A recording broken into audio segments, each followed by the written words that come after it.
এদেশের লক্ষ লক্ষ তৌহিদি জনতা কথা জেনেই শিক্ষিত হয়েছে যে আল্লাহ এবং তার রাসূলের কটূক্তিকারীর শাস্তি মৃত্যুদণ্ড।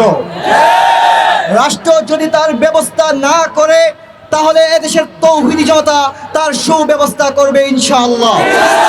আমাদের মন মস্তিষ্কে এগুলোই আছে। আমাদের বলতে এদেশের লক্ষ লক্ষ তৌহিদি জনতা। এখন রাষ্ট্র যদি মব না চায়, রাষ্ট্র যদি না চায় এদেশের তৌহিদি জনতা আইন নিজের হাতে তুলে নিক, তাহলে রাষ্ট্রকে আল্লাহ এবং তার রাসূলের কটূক্তিকারীর শাস্তি নিশ্চিত করতে হবে। এদেশের মুসলিমরা দিন দিন শক্তিশালী হচ্ছে, কাউকে পরোয়া করার সময় আর নেই। সুতরাং আমাদেরকে দুর্বল ভেবে ভুল করবেন না। রাষ্ট্রের গুরুত্বপূর্ণ ব্যক্তিরা আল্লাহ এবং তার রাসূলকে নিয়ে কটূক্তি করবে আর আমাদেরকে বলবেন আপনারা নীরব থাকেন, রাষ্ট্রকে বিপদে ফেলবেন না। আমরা একথা আর মেনে নিব না। সংগ্রামী সাথী ও বন্ধুগণ, আমরা জালিম সরকার, ফেরাউন সরকার হাসিনাকে পালাতে বাধ্য করেছি।